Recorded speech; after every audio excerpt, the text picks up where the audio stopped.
More conversational, but that's not the way these are designed to work, apparently. So everyone who's been to Detroit, you may already know this, but I just wanted to start by setting the stage for a minute in terms of where Detroit is in terms of our development. So I moved home to Detroit 4 years ago to take over my role where I oversee the planning department, the housing department, and our EDC, as well as our team that's launching new mobility initiatives.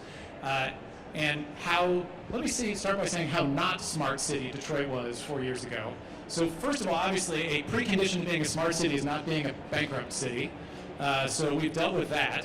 When I joined, we used Windows 95, and not a joke. And it took them 4 months to get me on payroll. So technologically speaking, Detroit was absolutely broken, which is one of the things that you discovered at the time, that it was more than just the financial bankruptcy. It was also very much an operational bankruptcy that impacted everything we did. So the way I think about our time in Detroit, and it applies to smart city aspects as well, is really in 3 phases. There was the immediate time around the bankruptcy and restructuring, which was partly a financial restructuring that brought legacy costs like debt and pension down to a manageable level and allowed us to reinvest in the city. Also allowed us to do an operational restructuring so we could not use Windows 95 and we could put people on payroll within a week and other sorts of important things. And rebuild the teams in the planning department and the housing department and IT and so on that made all this possible. Then we launched, in the second phase, a number of our early pilots of both rebuilding city services, like relighting all the street lights, getting enough buses on the road to meet the bus schedule, et cetera, and also pilots in terms of economic development. How do we take a growth-oriented strategy outside of the very heart of downtown, which had been showing some green shoots, and start to spread it in a more equitable way around the city, which is something that we'll talk about more. And now we're in this third phase of having some success under our belt in terms of those initial pilots. How do we craft a larger citywide vision for growth that is about really increasing density and building mixed income neighborhoods, but also something that's very thoughtful to the inclusionary aspect of what we're grappling with in Detroit, and trying to learn from cities that have gone before us about the lessons of inclusion, which also gets into smart city technology. So that's the sort of broad arc of the immediate restructuring, the development and successful implementation of pilots, and now the launching at scale of economic development initiatives around the city, which have led us to a point where just last week, actually, Detroit came out of state financial oversight that was imposed immediately after the bankruptcy. In New York, I won't weigh on the fact that it took us 3 years to get out of state oversight, and it took New York City several decades. Which, having worked in the Bloomberg administration, seems impossible given how much money New York City has. So we came out of state financial oversight. We think this year is going to be the first year where Detroit actually grows in population since the late 50s. So we're really at this amazing pivot point of the immediate post-bankruptcy recovery into launching the next phase of our growth and beginning to think more expansively now about how to incorporate smart city technologies as well. So.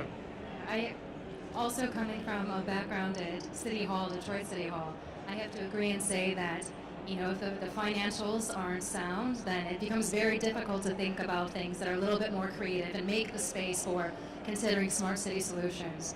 So I work at an ISP and tech company that's primarily based on fiber.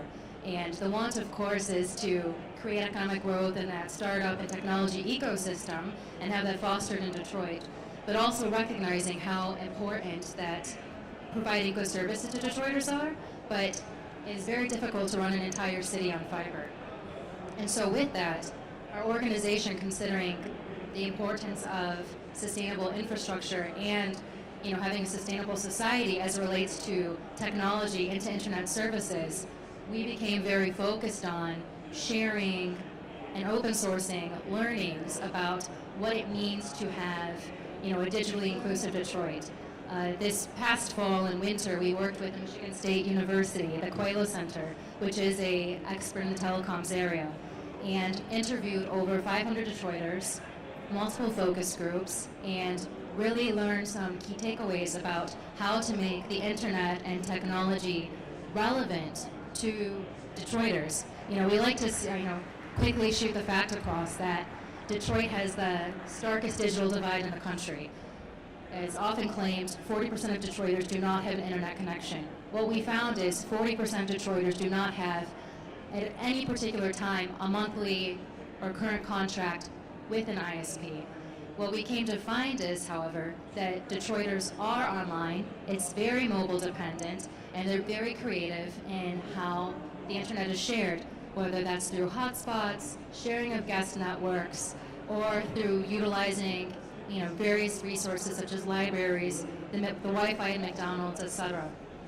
And so even though fiber might not be able to go to every last corner to easily make that last mile happen, we wanted to make it very clear that it's important to make sure that the product initially is relatable, that folks understand the level of exposure and relatability of different products that exist, and that we're having an adequate conversation. So it's not just to say, no, Detroiters are disconnected. In fact, there is a want to be online through more premium devices and not be mobile dependent.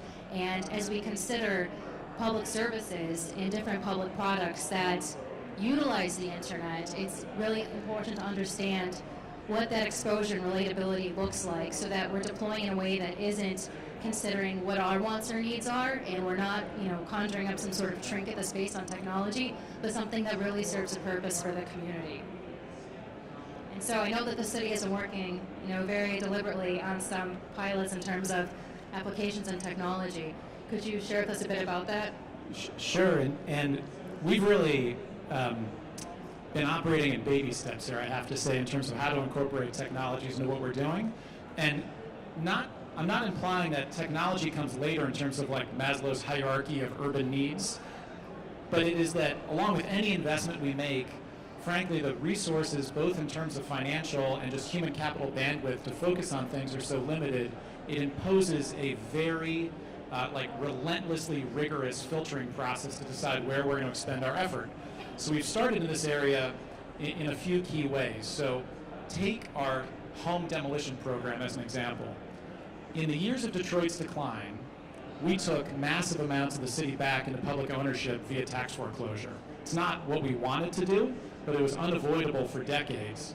There are roughly 300,000 parcels in the city of Detroit, most of them single-family homes. Detroit was the preeminent single-family home city in the country, and we own over 100,000 parcels now. So there's roughly 100,000 former houses that we took ownership of. Now, by the time we came to office, over half of those homes had been demolished. They'd either been demolished by contractors or frankly had been demolished by entropy and time for things that we took in the 70s. But we still had roughly 45,000 structures, and in the last 4 years we've demolished 15,000 of them. Now, there's a whole separate story in terms of the preservation of the ones that can be saved. We're running an auction site. We've sold 3,000 homes. We save every one that we can. Of the 3,000 we've sold, roughly half have been renovated and the other half are under construction. The unfortunate reality is there's many places and many homes that are never going to be sold. And you can imagine, as a family trying to live in one of these neighborhoods, having these empty homes are just a haven for crime. And if you're telling your kids to walk to school past a wall of empty homes, it is a very threatening proposition. So demolition is unavoidable. Now there's environmental consequences, and when you're demolishing 15,000 houses in 4 years, there's demolitions all the time, all over the city. And from an environmental perspective, how do you make sure that people are aware of what's happening and can accommodate, so they can know when to close their windows, know when to run the air conditioning, know when to send the kids away for a weekend or whatever else they need to do to manage what's going on around them. And again, it's super basic, but we created a system where you can text an address to a Detroit demolition hotline, and it will respond with a schedule of demolitions that are forthcoming in your neighborhood. Give you the address, the time of the demolition, we'll give you advice about how to manage it from an environmental perspective, and then we'll connect you, if you want, to a health educator that can give you more detailed live advice or someone to talk to about what to do if there's a particular cluster around your home. So extremely basic, but a really useful technology we found to make sure that everyone in the neighborhoods where the thousands of these demolitions are occurring are very informed about what's going on and feel a sense of ownership and engagement. And obviously, for people who have been following the news at all, seeing what's going on in Flint, we are extremely focused on making sure there's not a lead problem in Detroit. And so part of it is just using the information to help people understand about what's going on in their neighborhood from a demolition perspective. So that's one example. And understanding what devices, in terms of mobile usage, internet usage, knowing that 80 to 90% of Detroiters do have mobile cell phones and are utilizing the internet in that way, helps us to legitimize and justify and say that the message is getting out accordingly and appropriately. And speaking to some of the mobility pilots and other analytical pilots that the city is taking on, I know that for us, one of the projects that the city that we are working on involves the Q line. And so the Q line is a light rail system that was a very intensive public-private partnership and serving, intentionally as a multimodal, assets to connect to ideally buses and to bikes. And with that, we've done a lot of experimentation as an internet provider and been trying to share those learnings that relates to managed services and to, creating those mesh networks and public Wi-Fi shelters that, with ubiquitous Wi-Fi along the light rail, we hope to, share quality internet again with Detroiters in a public fashion. And so the city also has been, taking on a number of partnerships in the space of mobility that are quite interesting. Yeah, it is. Given the fact that in a city with even very high poverty rates like Detroit, everybody has a phone and almost everybody has a smartphone, you can do a lot of interesting things in mobility. And taking a step back, Detroit is the largest metropolitan area without a regional transit system in America. The city of Detroit has one of the lowest rates of car ownership, which is, of course, the ultimate irony. It is partially a function of poverty, but also a function of punishingly high car insurance rates, which are, when you say that and about a city like Detroit, people assume it's driven by theft. There's like a whole separate panel to be had on car insurance rates, which I'm sure you all would find fascinating, which is driven by a state law that it reflects basically medical coverage issues. So it's got nothing to do with theft differences. It's all about state statute. And we have a very highly dispersed job space around the metro region. So if you were a diabolical genius, you could not intentionally craft a better poverty trap than highly dispersed jobs, low car ownership, and no regional transit. It's like, congratulations on trying to get a minimum wage job. Now spend 3 hours trying to get there and 3 hours trying to get back while you're trying to figure out childcare and everything else on top of it. And our challenge is, it's a relatively low-density city. So right now, our service options come in two flavors. It comes in the flavor of regular bus, and it comes in the flavor of bigger regular bus. That's the articulated bus. Right? So it's a very inefficient way of doing it. I don't know if anyone saw the panel that was right before this that had the gentleman from Lyft and the CEO of Motivate. What they're talking about is exactly what we're actually doing. So we're trying to craft an array of transit options that allow us to serve at different cost structures depending on the occupancy of the vehicle in a way that's much more nuanced than you see in a typical mass transit system.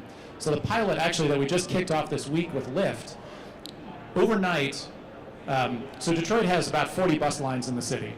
We run 9 of them overnight, which is something we just started doing a couple years ago with proceeds from the bankruptcy. If you're working a shift as a nurse in a downtown hospital and you're getting off at 3 in the morning, if you don't live immediately off one of these bus lines, there's no way for you to get to work because you're going to have a very long walk through a very empty neighborhood in many cases. It's going to be very expensive for us to run all the buses overnight, so the experiment we're testing is, if instead of turning on more overnight buses, what if we just let people use Lyft? So they get as close as they can to their house in one of our fixed line services, and then from that point, we pay for them to take a Lyft ride home, which sounds crazy, except when you compare it to what it's going to cost us to run giant empty buses all night to serve the few people that may use them in a low-density neighborhood. So that is just one example where actually the average Detroiter can totally do that. The average Detroiter has a smartphone, particularly if they have a job and are using the service overnight, and it allows us to craft a cost curve of mass transit delivery that we just couldn't have done a few years ago to take our scarce resources and use them in the most effective way possible to actually get people to and from work. That is an interesting situation. You can only, cut to the bone so much, and once you've, totally strapped for resources, creating these kinds of initiatives is, very difficult. But you spoke to the demolition program, you spoke to the environmental aspects of it. I know that the city is also working on some other, air quality analytics with the partner array of things. Right, so everyone here has been to Detroit, so you already know that we're on the border with Canada, that the Ambassador Bridge to Canada is one of the busiest trade crossings in North America. And if you've seen it, and I can see it out from my office, it's just a line of semi-trucks all day and all night going over the bridge. That bridge goes into southwestern Detroit. The state and the province of Ontario are building a second bridge to partner it to even increase further the amount of traffic that flows between U.S. and Canada, which would be particularly great if we don't blow up NAFTA. But putting aside that broader trade policy question, there's still a lot of activity going on. And it's an amazing thing from a job creation perspective, but it has real health implications, particularly in southwest Detroit, where you get a very high concentration of semi-traffic going through, and also a bunch of existing freeways. So we partnered with Argonne National Laboratory and are rolling an array of things, air quality and other sensors into the neighborhood, and tying it in through our public health department to smart asthma inhalers, because this is one of the most notable health impacts, is a real hotspot of asthma in the neighborhood.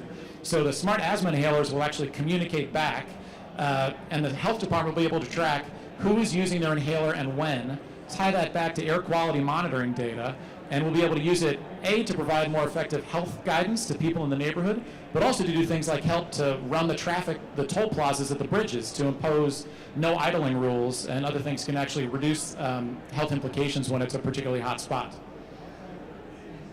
It's so important to make these technologies comfortable with the public and to, let their purposes be known. One of the projects that we've worked on with Rocket Fiber is with an amazing program called the Downtown Youth Boxing Gym, which has brought in sponsors that have included Rachel Ray and Madonna. So we're the little fish in that organization. But we created a lab-style environment for the kids that are there. And the mantra of the organization is books before boxing. So the organization, goes to schools all across the city, buses them into the facility, and they become tutored in math and reading, and can also take on interesting tech projects, and then they get to go work out. So the idea is, okay, math and science might not be that cool, but nobody's going to make fun of me if I'm going boxing after class. And so working with the Downtown Youth Boxing Gym, we created this lab-style environment called The Hub, and the kids became familiarized with projects including how to utilize routers, create your own network, and one of the classes culminated in an installation of a live network in a community center all the way on the other side of town. So it's kids helping kids, and children being exposed to technology and making it feel particularly relevant, and knowing that there could be careers or different aspirations associated with that. And working with dozens of children.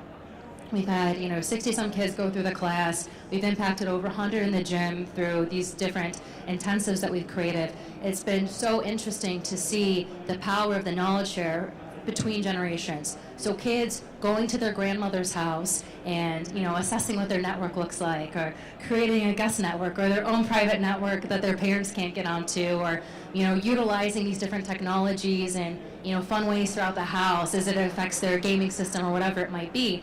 But between the market study that we went through with Michigan State University and this classroom, it's become so apparent that relatability and exposure to technology is very key in finding more creative solutions that are based on community values and following through on community wants.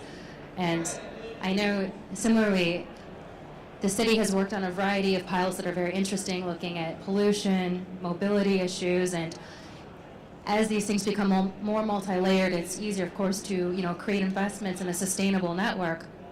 With that, thinking through now that things have begun to settle a bit, what is the long-term strategy, or how are those things being considered, and on a citywide level rather than just on a unique need and pilot level? Sure, it is. As I said, it is a great pivot point in Detroit where we do have the time and breathing room and resources to be able to think about it in a much broader way. We've got a series of pilots that are mid-implementation that seem to be working well. We've got a lot of great local partners like Rocket Fiber who are innovating in a way parallel to city government. So several months ago, led by our CIO, we issued an RFP for consulting services to help us craft an overall smart city agenda. Moving beyond just these pilots, what is the long-term vision for the city in terms of using technologies on operational effectiveness, on digital inclusiveness, on sustainability, on health and welfare, and how do we leverage our assets? So in the days of decline, most of the streetlights in Detroit stopped working. one of the things we did post-bankruptcy is relight the whole city with LED that all have connectors on them. So now we have this sort of raw material asset of the city, in addition to the traffic intersections we have that are enabled with MyoVision, in addition to the city's radio towers, in addition to the city's fiber and Rocket Fiber's large fiber network as well. So the question we put out to the market and consultants is, help us craft a vision that addresses these objectives that I mentioned, leveraging these city assets, and paint a much more strategic picture so we can move beyond the pilot phase into a broader implementation. So that's where we are now, which, as with a lot of things, is more fun than bankruptcy. And we're really excited to see where it goes. So thank you so much for joining us today and allowing us to spotlight Detroit, and we'll both be around for a bit if there are any questions about some of the projects that we're taking on. And please all come back to Detroit and spend a lot of money. Lots of money. So, thank you. Thank you.